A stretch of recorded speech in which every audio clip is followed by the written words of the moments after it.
This is Real News Media TV, coverage you can trust. Please like, share, subscribe, and hit the notification bell. Select all for daily news updates.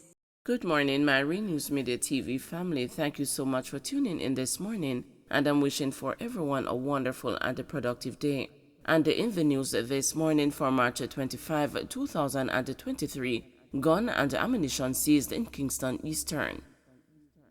The Kingston Eastern Police seized a firearm and several rounds of ammunition during a snap raid on Shoe Lane, Kingston 16 on Friday. The Elletson Road Police say about 2:22 p.m., lawmen discovered the pistol and a magazine containing 15 cartridges during a search at a premises. No one was arrested in connection to the seizure. Trelawney man gets a life sentence to serve 29 years before parole. A plea for mercy by attorney-at-law Shellyan Hyman for convicted killer Abby J. Teron Powell failed to move Justice Andrea Thomas in the St. James Circuit Court on Thursday as she handed down the sentence. Powell was convicted by a jury on February 23 for the murder of his cousin Otis Rooney Patrick, whose body was found in a shallow grave in Trelawney in 2017. In her plea for mercy, Hyman told the court that the antecedent report and the social inquiry report indicate that Mr. Powell does not appear remorseful, and it is unfortunate. I submit that the reason for that is because he did not admit, but it is his right to maintain his position. The social inquiry report is one I believe persons generally call a mixed one. There are persons in the community who speak highly of Mr. Powell as well as the members of his family. They described him as someone who generally gets along with the persons in his community, even though he is known to be a bit reserved. We are, of course, in your hands as it relates to sentencing, and we are asking that the court accept our submission that Mr. Powell is not beyond redemption and can be rehabilitated. We will accept whatever sentence the court is going to impose, tempered with mercy, added Hyman. We are hoping that today will bring some kind of closure to what must be a very traumatic period for this family, Hyman added.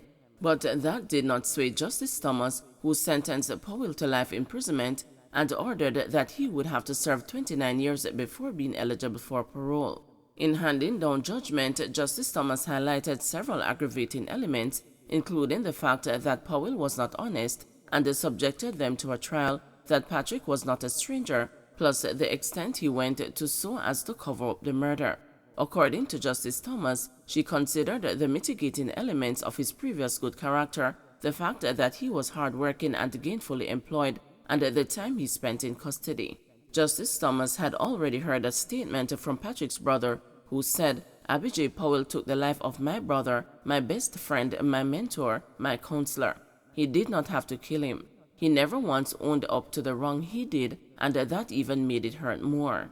He killed my brother and lied to my family and the community at large, even though he killed him and buried him at the back of the house like he was a dog that you killed and burned. He led us to believe that my brother had left the house and would never return. I am unable to forgive Abby J. Powell for taking my brother's life because he killed my brother and has never shown any remorse in his actions. Judge, I ask that Abby J. Powell gets the maximum sentence that the law allows because what he did is so reprehensible and has affected many persons in many ways. Please make him serve the time that matches the damages that he did to me and to my family." Clad in red, white, and blue checkered shirt and gray pants, Powell sat silently in the dock during the sentencing hearing. In additional details provided by Director of Public Prosecutions Paula Llewellyn on Thursday, it was noted that on February 8, 2023, Powell appeared before the Trelawney Circuit Court and pleaded not guilty to the murder of Patrick. A trial was embarked upon during which one of the jurors was discharged. The trial lasted for 15 days, and upon its completion, Powell was found guilty of murder. The DPP noted that the evidence at trial was that on Saturday, March 25, 2017, Patrick left his house in St. Mary for Low River District, Trelawney, where he was expected to oversee the refurbishing of a perimeter wall of a two-story house in which Powell lived. According to the DPP, Patrick was taken to the house by another cousin with a suitcase containing clothes and a puppy, and rested his items in a room that was in the downstairs section of the house. Patrick was left in the company of the accused and another man at the house. Following that day, he was never seen or heard from again. Numerous calls were made to Patrick's phone by relatives, but all efforts to get through to him proved unsuccessful.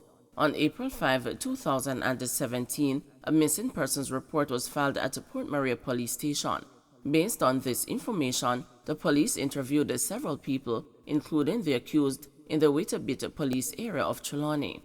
Powell reportedly told the police that he had left Patrick in the kitchen on Monday, March 27, 2017, and when he returned, Patrick was not there. Sometime after, Powell was seen with Patrick's cellular phone, which he attempted to sell to his then-spouse and her cousin. The DPP further said that in April 2017, Powell confessed to his former spouse that he used a gun and shot Patrick in his head in the house before he and another man drew Patrick outside of the house and put him down until in the morning. When he got up early the next morning, he went outside and observed that the dogs had eaten a part of the deceased man's head. He then buried Patrick at the back of the yard by a concrete tank and covered the grave with stone and corn. Based on what she had been told, his spouse said, "The boy come there and go on like him want to take over and run him out of him house," in reference to Patrick. After he was arrested, Powell reportedly told the police that 3 men, seemingly friends of the deceased from Ucherias, had come to the house and one used a gun to shoot Patrick and threatened to shoot him too, unless he buried the body, which he did. Powell then took the police to the house in Low River District and showed them where he had buried the body of the deceased. Following further investigations, Powell was charged. Workers serve 72-hour strike notice on UC Rosal. A 72-hour strike notice has been served on Bauxite Company UC Rosal. The notice will take effect at 6 o'clock Monday morning. More than 600 production workers employed to the company have voted to take industrial action beginning at 6 a.m. next Thursday, March 30. Vincent Morrison, president of the Union of Clerical, Administrative and Supervisory Employees, said there was a breakdown of wage and fringe benefits negotiations between the management of the company and the union. He described the management's attitude as disrespectful, despite the workers producing extremely well even during the height of the COVID-19 pandemic in 2020. Part of the problem, is the attitude of the company, the disrespectful behavior of the management of the company. Their attitude, the workers have been producing extremely well. In fact, COVID 2020 is one of the high levels of production in the company. Some of the issues, the outstanding issues, has to do with the refusal of the company to pay the work, to put in an agreement, redundant payment. The refusal of the company to pay overtime. The workers have been working a number of hours overtime and the company refused to pay them. No payment for public holidays, no pension. The workers are very adamant this time that going to the industrial dispute tribunal is a waste of time because we have been there 3 times under Dwight Nelson, under Marshall Smith, and under Dana Roberts, and these basic contractual issues like redundancy payments, overtime payments, etc. The tribunal doesn't see fit to rule. So the workers are saying, look man, let us do what we have to do, and we are doing that. Don't forget to like, share, subscribe, and hit the notification bell. Select all for daily news updates.